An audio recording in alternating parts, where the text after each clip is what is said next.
बहन भाई का एक दूसरे के प्रति इतना अटूट विश्वास होता है। जब भाई पर मुसीबत पड़ती है तो बहन उसके लिए सदा तैयार रहती, और जब भाई के ऊपर मुसीबत ना पड़ के बहन के ऊपर मुसीबत पड़ती है तो भाई हमेशा बहन के लिए तैयार रहता है, अगर सच्चे बहन भाई हैं तो। मगर आज की कहानी में दोस्तों बहन भाई के माथे पर जो कलंक लगता है, बड़ी ही एक विचित्र सी घटना है, जहां पर डॉक्टर बनी हुई बहन ने अपने भाई, भाभी और छोटी सी भतीजी को 8 महीने तक लगातार धीमा विष देती रही पानी में मिलाकर, और उनकी ऐसे सेवा करती जैसे वो कितनी उनकी हिमायती हो, कितनी उनकी देखरेख करने वाली हो। और उसके बाद यहाँ पर जो होता है इस घटना के अंदर, और बाद में जब राज खुलता है, पता लगता है कि आखिर ऐसा क्यों, तो घर वालों की भी आंखें फटी की फटी रह जाती हैं। और जिन लोगों ने इस कहानी को सुना, इस घटना को देखा, वो भी हैरान रह जाते हैं। और कहीं ना कहीं दोस्तों समाज के अंदर जब ऐसी घटनाएं होती हैं तो रिश्तों से लोगों का विश्वास उठता है। आज की कहानी को पूरा ज़रूर देखिएगा, बहुत ही इंटरेस्टिंग है, बहुत ही जानकारी से भरपूर है कि जीवन के अंदर कितनी सावधानी हमें बरतनी चाहिए, चाहे अपना हो, घर का हो या फिर कोई पराया हो। नमस्कार, मैं हूं सुदेश कुमार और तिरछी बात चैनल में आपका स्वागत है। यह घटना घटित होती है गुजरात के पाटन के अंदर, कल्याण गांव पड़ता है। कल्याण गांव के अंदर नरेंद्र भाई पटेल रहा करते हैं, उनके साथ उनकी पत्नी मधुबन पटेल, और इनका एक बेटा है जिगर पटेल और एक बेटी है जिसका नाम है किन्नरी पटेल। बेटा बेटी दोनों एक एक डेढ़ दो साल की मतलब इनके उम्र में अंतर है। बचपन से साथ पढ़े लिखे, कोई दिक्कत नहीं। और जो बेटी होती है किन्नरी पटेल, वह डॉक्टर बन जाती है, दांतों की डेंटिस्ट बन जाती है। और जो पिता थे नरेंद्र भाई पटेल, उनका अहमदाबाद के अंदर आयरन और स्टील का बहुत बड़ा बिजनेस होता है। और जो बेटा होता है जिगर पटेल, वह अपने पिता के बिजनेस में हाथ बटाया करता है, और अच्छे से यह परिवार हंसी खुशी रह रहा होता है। पैसों की कोई दिक्कत नहीं, कोई कमी नहीं, कोई गरीबी नहीं, हर चीज़ समय पर पूरी हो जाया करती और अच्छी खासी इनकम ये लोग किया करते हैं। अब जैसे बेटा जवान हो जाता है तो अब जो माँ बाप होते हैं बेटे की शादी के लिए लड़की ढूंढने लगते हैं। तो एक लड़की मिलती है उनको जिसका नाम होता है भूमि पटेल, और जो कि डेंटिस्ट थी, यानी कि घर के अंदर एक तो बेटी डेंटिस्ट हो जाएगी, एक बहू जो आएगी घर के अंदर वो भी दांतों की डॉक्टर होगी। तो अब जिगर पटेल की शादी भूमि पटेल से करवा दी जाती है, और जिगर पटेल फिलहाल 34 साल का हो रहा था, और उसकी जो बहन थी किन्नरी पटेल वो 32 साल की हो रही थी। क्योंकि दोस्तों कुछ घरों में शादियां लेट करते हैं, तो अब ऐसा चलता है। अब क्या होता है, शादी धूमधाम से हो जाती है, और अब भाई और भाभी पर एक बच्ची पैदा हो जाती है जो कि फिलहाल अब 14 महीने की हो चुकी है। यहाँ तक कहानी क्लियर है, कोई दिक्कत नहीं है। मगर अब क्या होता है, जैसे भाई जिगर पटेल अपने काम धंधे के सिलसिले में पिता की कंपनी में जाया करता, वहाँ से आया करता गाड़ी लेकर के, तो अब यहाँ पर जैसे हंसी खुशी रह रहे होते हैं तो 2018 आ जाता है। 2018 में अक्टूबर के महीने में जिगर जो बेटा होता है घर का, उसकी तबीयत खराब होने लगती है। और ख़राब क्या होता है, उसका गला सूखने लगता है, उसको बार बार प्यास लगती है, उसको चक्कर आने लगते हैं, और उसकी आंखों की रोशनी भी यहाँ तक कम होने लगती है, उसको दिखाई भी अच्छे से नहीं देता है। तो बहुत बड़ी समस्या उसको अपने काम करने में होने लगती है। बहुत कमज़ोरी उसको आ जाती है। कई बार तो वह चारपाई से उठा नहीं करता और यह कह दिया करता पापा से, पापा काम पर आप ही चले जाओ कंपनी में, मैं आज नहीं जा पाऊंगा क्योंकि मैं बहुत ज़्यादा कमज़ोर हो चुका हूँ। इतनी कमज़ोरी देख करके माता पिता उसको हॉस्पिटल ले जाते हैं। हॉस्पिटल में ले जा करके उसका चेकअप करवाया जाता है, पर यहाँ पर सारे टेस्ट करवाने के बाद भी डॉक्टर उसको कोई बीमारी नहीं बताते हैं, और घर वालों से कहते हैं कि इसको तो कोई बीमारी है ही नहीं, स्वस्थ है बिल्कुल। और उसके बाद कुछ दवाइयाँ डॉक्टर कमज़ोरी वगैरह की दे दिया करते, और उन दवाइयों को घर आकर वह लड़का ले लिया करता है। मगर कोई फ़ायदा उस लड़के को हो नहीं रहा था, और उसको प्यास इतनी लगती, गला इतना सूखता, चक्कर इतने आते कि वो अपने पास एक ग्लूकोज घुली हुई बोतल रखा करता, यानी कि ग्लूकोज को पानी में घोल लिया करता और बोतल में भर लिया करता, और बार बार उसमें से एक घूंट कभी 2 घूंट इस तरह से वह पानी पिया करता था। कई हॉस्पिटलों में चेक करवाया उसको, लेकिन कहीं भी कोई भी कुछ भी उसकी बीमारी के बारे में पता नहीं चलता है। घर वाले बहुत परेशान, हैरान कि इकलौता बेटा है, आखिर इसको हो क्या गया, किसी की कोई नज़र लग गई क्या, जो हमारा हंसता खेलता परिवार अब इतना दुख में सफ़र कर रहा है, मगर दोस्तों किसी को कुछ पता नहीं था।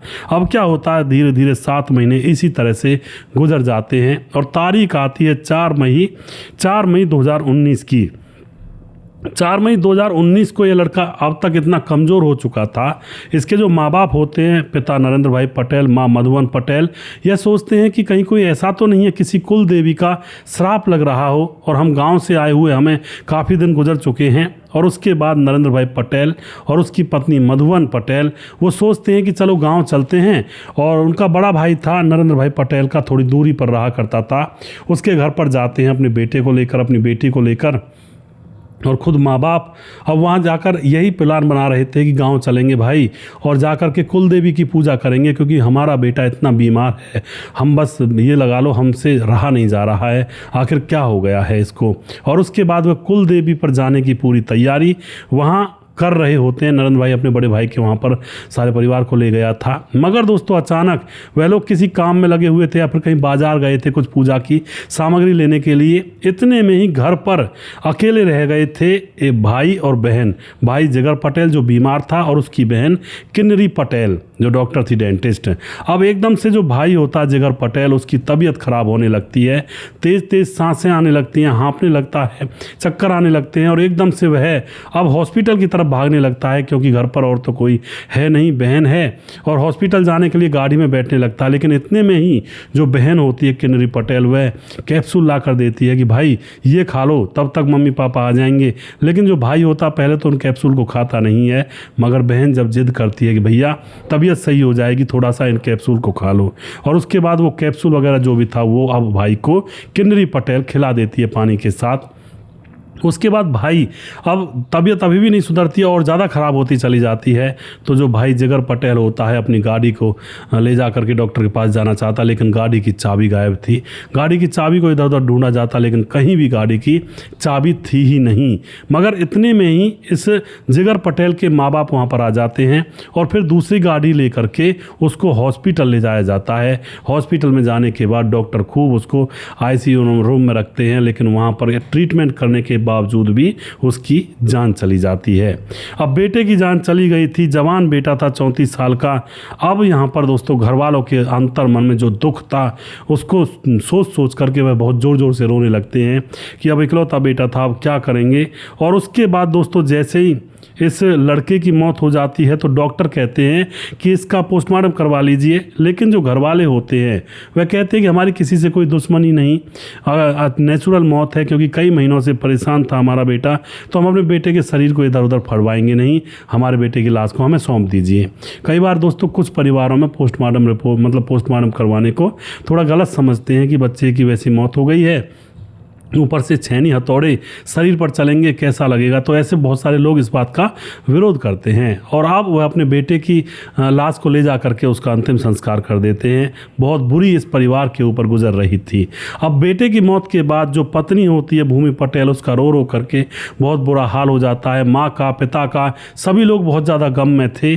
मगर दोस्तों यहाँ पर जो लड़की थी किन्नरी पटेल, उसके ऊपर कोई गम नहीं था। वह अपने बॉयफ्रेंड वगैरह से बातचीत लगातार कर रही थी, घूमने के लिए भी निकल जाया करती थी और उसके चेहरे पर बिल्कुल भी उदासी नहीं थी, जैसे अकेला भाई था। उसकी मृत्यु के बाद बहन का तो बहुत बुरा हाल होना चाहिए।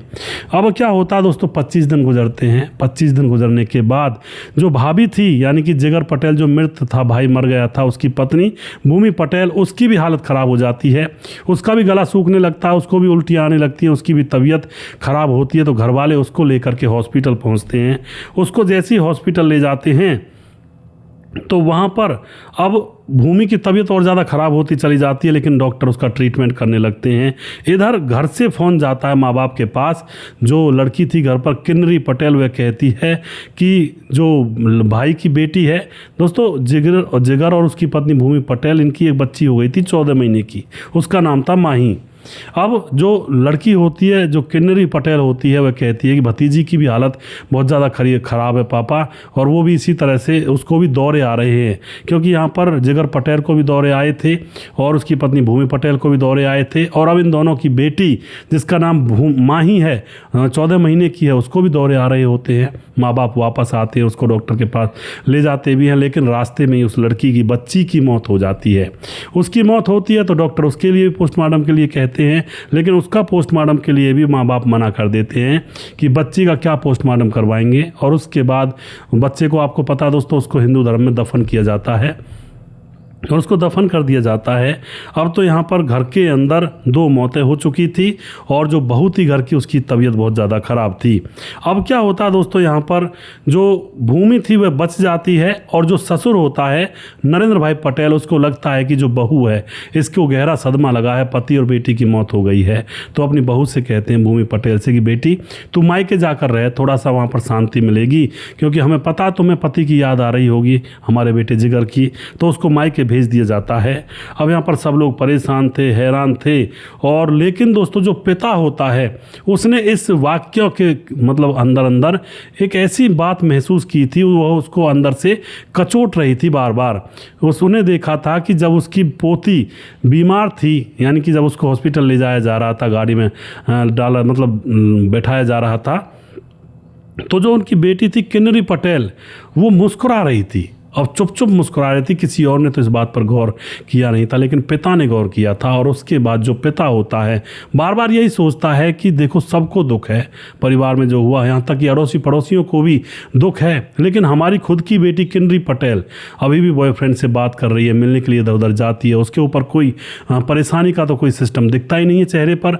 भाई की मौत हो गई, उसके बाद बेटी की मौत हो गई, बेटी जो छोटी सी थी। अब यहाँ पर जो पिता होता है परेशान, हैरान, और वहाँ पर बैठा बैठा एक दिन अपनी बेटी के सामने बैठा था, बेटी फ़ोन चला रही थी, और पिता एकदम बेटी की तरफ देख करके उसके चेहरे के जो भाव थे, बिल्कुल कोई दुख ही नहीं था बेटी के चेहरे पर। अब उसके बाद पिता अपनी बेटी के ऊपर शक करता है और एकदम से बोलता है कि बेटी कहीं तुमने तो ये कारनामा नहीं कर दिया है। अब यह बात सुनने के बाद दोस्तों अचंभे की बात है, वह बेटी यह नहीं कहती है कि मैंने नहीं किया, एकदम से पिता की तरफ मुस्कुरा कर बोलती है कि हाँ पिताजी, मैंने ही किया है सब कुछ, और मैंने ये इसका काम तमाम कर दिया अपने भाई का, और वो तो भाभी बच गई, उसको आपने मायके भेज दिया है, वरना उसका भी काम तमाम अब तक हो जाता। यह बात सुनते ही पिता के तो पाँव के नीचे से ज़मीन खिसक जाती है, और उसके बाद तुरंत पिता जो होता पुलिस थाने जाता है। पुलिस आती है और इस किन्नरी को पकड़ा जाता है, सख्ती से पूछताछ की जाती है। सख्ती से क्या, वो तो अपने आप ही बता रही थी। और फिर यहाँ पर राज खुलता है दोस्तों। राज क्या था? राज तो कुछ नहीं था, अगर सोचा जाए तो नॉर्मल सी बात थी, मगर दोस्तों नॉर्मल सी बात के ऊपर कुछ लोग कैसे कैसे वहसी दरिंदे बन जाते हैं। वह लड़की बताती है कि हम बचपन से भाई और मैं साथ पढ़े थे, कोई परेशानी नहीं थी, हम दोनों एक दूसरे के साथ रहते, और माँ बाप भी हमारा दोनों का अच्छे से ख्याल रखते थे। मुझ पर काफ़ी लाड़ प्यार माँ बाप किया करते थे, मगर जैसे ही हम लोग बड़े हो गए तो माँ बाप का लाड़ प्यार भाई पर ज़्यादा होने लगा था। और उसके बाद हर बात पर भाई को पूछते, मेरे पापा भी भाई को पूछते कंपनी के बारे में, घर परिवार के बारे में, क्या करना आगे, क्या करें। लेकिन मुझे ये बातें अच्छी बिल्कुल नहीं लग रही थी, क्योंकि मेरी अहमियत घर के अंदर बिल्कुल जीरो हो चुकी थी। ये लोग मुझे पूछते ही नहीं थे किसी भी चीज़ में, और इस बात को लेकर के मैं बहुत ज़्यादा परेशान थी। उसके बाद भाई की शादी हो जाती है, घर में भाभी आती है, तो अब भाई अपनी पत्नी में ज़्यादा बिजी हो जाता है, वह भी मुझसे बात नहीं करता है। तो यह मुझे और बात ज़्यादा कचोटने लगती है। और ऊपर से अब वह लड़की बताती है कि उसने प्लानिंग की कि अगर भाई नहीं रहेगा तो इसकी प्रॉपर्टी मेरे नाम आ जाएगी, और उसके बाद अपने भाई को रास्ते से हटाने की पूरी प्लानिंग है लड़की है करने लगती है। इंटरनेट पर देखती है कि आखिर कौन सी ऐसी चीज़ है, अगर वैसे कोई चीज़ दी जाए तो पता लग जाएगा।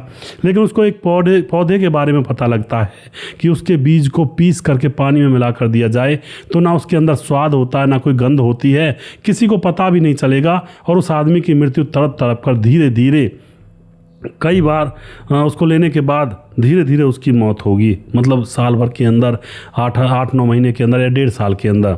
अब तो वह जो पौधा होता है, उस पौधे के बीज इस इंद्री ने, जो किन्नरी होती है, इसने अपने ड्राइवर से मंगवाए। ड्राइवर भी बेचारा ऐसे ला कर दे देता है, शायद मैडम कहीं पेड़ लगाएगी तो वह जंगल से उन बीज को लेकर आ जाता है और दे देता है। और उसके बाद होता है इसका मौत का नंगा नाच शुरू। उन बीज को वह पीसती है और पीस करके भाई के पानी में मिलाकर तो उसको दिया करती। जब भी भाई अपने काम से घर पर आया करता है तो यही पानी दिया करती, और उस पानी में वह बीज का चूरन जो था वह मिला हुआ करता। धीरे धीरे भाई की तबीयत खराब होने लगती है, और भाई का जब गला सूखता है तो ग्लूकोज बोतल में घोल करके ग्लूकोज पिया करता, लेकिन उस ग्लूकोज को भी बहन किनरी ही घोला करती, और उस ग्लूकोज की बोतल में भी वह वही जहर का पाउडर मिला दिया करती। अब तो भाई की हालत तबीयत खराब होती चली जाती है दिन पर दिन। और अब क्या होता है दोस्तों, यहाँ पर एक और चाल चलती है। यह दूसरी चाल ये थी कि फिर वह और ज़्यादा रिसर्च करती है, क्योंकि डॉक्टर तो वह थी, थोड़ा बहुत उसको पता था। कुछ किताबें ऐसी होती हैं जिसमें इन चीज़ों के बारे में वर्णन होता है। तो अब उसको पता लग जाता है एक ऐसे साइनाइड जहर का जो बहुत ही जल्दी काम करता है, लेकिन साइनाइड मिले तो मिले कहाँ। उसको पता लगता है कि सोनार अपने सोने को साफ करने के लिए साइनाइड जहर का उपयोग करते हैं। तो वह सोनार के पास जाती है, ज्वेलर के पास, और वहाँ पर मेलजोल करके उसको बताती है कि मैं डॉक्टर हूँ और मुझे किसी को दांत चढ़ाना है, उसके दांत के सोने का दांत चढ़ाना है, उसको साफ करने के लिए मुझे थोड़ा सा साइनाइड चाहिए। तो किसी सुनार ने थोड़ा सा ही एक दांत के साफ करने के बराबर ही उसको साइनाइड दिया, उससे ज़्यादा नहीं दिया। तो अब यही फॉर्मूला वह दूसरे ज्वेलर के पास जाकर अपनाती है, तो उससे भी कुछ थोड़ा बहुत साइनाइड उसको मिल जाता है, और फिर उस साइनाइड में से कुछ जहर उन कैप्सूल के अंदर डाल देती है, कैप्सूल खोल करके, और कुछ जहर उसका बच जाता है। और उसके बाद दोस्तों यहाँ पर उस कैप्सूल को वह उस टाइम जब ये पूजा करने के लिए गांव जा रहे थे कुल देवी की, भाई की तबीयत ताऊ के घर पर ख़राब हो गई थी, तो वह डॉक्टर को दिखाने भाग रहा था। उस टाइम ये एक कैप्सूल साइनाइड वाला इस भाई को दे देती है, और फिर आज तो भाई की मौत ही हो जाती है हॉस्पिटल में जाने के बाद, वह बच ही नहीं पाता है। उसके बाद दोस्तों भाभी को भी वही पानी पिलाना इसने शुरू कर दिया था, और भाभी की भी तबीयत ख़राब हो जाती है। 25 दिन के बाद उसको भी हॉस्पिटल ले जाया जाता है, लेकिन वहाँ पर वह बच जाती है। मगर इतने में पीछे से उसकी बेटी जो छोटी थी 14 महीने की भूमि पटेल, उसको साइनाइड रखा हुआ था थोड़ा सा, उसके मुंह में डाल देती है, और दोस्तों वो बेटी तड़प तड़प कर उसकी मौत हो जाती है। और यह फिर घर वालों से कहती है कि इसी तरह से इसको भी दौड़े आए थे और इसकी मौत हो रही है। इस तरह से दोस्तों उसने अपनी भतीजी, अपने भैया और भाभी के साथ ऐसा खेल खेला। अब दोस्तों जो पुलिस होती है, सबूत उसको चाहिए होते हैं।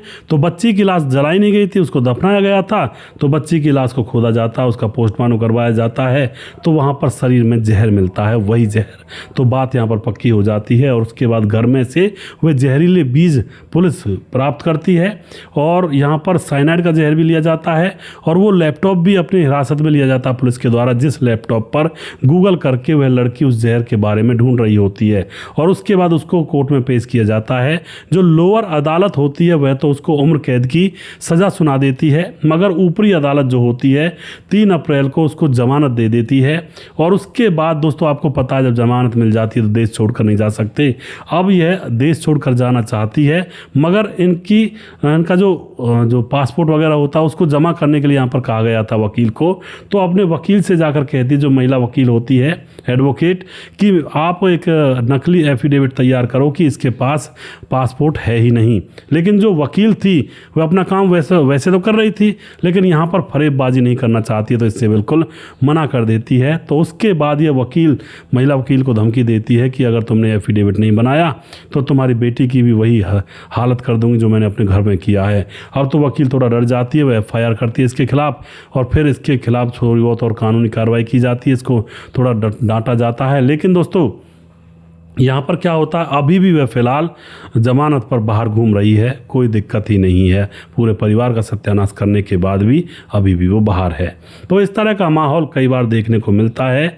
इस तरह की औरतें भी होती हैं जिनको ना परिवार से कुछ लेना देना, ना अपनों से, ना अपने किसी ज़्यादा निजी से, या अपने किसी रिश्तेदार से, ना भाई से, ना बहन से, ना माता पिता से, किसी से कुछ लेना देना नहीं होता है। उसको शर्म भी नहीं आई कि मेरा इकलौता भाई है, छोटी सी भतीजी है, भाभी है, कितना अच्छा सा परिवार है, मुझ पर भी कोई कमी नहीं है, क्योंकि पिता उसको भी काफ़ी पैसे वगैरह दिया करते हुए, खुद डॉक्टर थी, शादी होती तो अगले घर जाती, उसकी भी प्रॉपर्टी उसकी की भी प्रॉपर्टी में वह रहती जा कर के। मगर ऐसी बेवकूफ़ औरतें कहीं ना कहीं कभी ना कभी उदय होता है ऐसी औरतों का, और अपने कारनामे करने के बाद इतना बड़ा नुकसान घर परिवारों के अंदर ऐसी औरतें कर दिया करती हैं। आप क्या कहना चाहते हो इस घटना के बारे में? अपनी राय कमेंट बॉक्स में लिख सकते हैं, लोगों के साथ शेयर कर सकते हैं। और दोस्तों वीडियो के लास्ट में कुछ भाइयों के नाम ज़रूर लेना चाहूँगा जो हमारे वीडियोस को देखते हैं। हमारे साथ दीपक शर्मा कमेंट करते हैं, ओयो नाम की संस्था। पहले वीडियो में मैंने कहा था ओयो नाम की संस्था, तो उसके ऊपर हंस रहे हैं, तो भाई का बहुत बहुत धन्यवाद करता हूँ। उसके बाद समाधान पाटिल जलगांव महाराज से कमेंट करते हैं। मुरली कुमार प्रजापति कमेंट करते हैं। रेशमा खान, आप मेरा नाम नहीं लेते हो वीडियो में, मैं आपकी सारी वीडियो लाइक करती हूँ, पूरे दिन देखती रहती हूँ। तो रेशमा बहन, आपका कमेंट मेरे पास आया नहीं होगा, उसके लिए क्षमा करें, और मैंने आज आपका नाम लिया है। अनूप कमेंट करते हैं, और रजत सैनी कमेंट करते हैं, स्वपंडे कमेंट करते हैं, सैयद सादत अली कमेंट करते हैं, नसद मंसूरी कमेंट करते हैं, बाबूलाल कमेंट करते हैं, गणेश सोनी, प्रवीण बघेल से पूरी से सुजीत कुमार लगातार कमेंट करते हैं, सूरज डी और राम सुदेश भाई, क्या हाल चाल है आपके, very good story, I am Suraj from PG, जय हिंद जय भारत।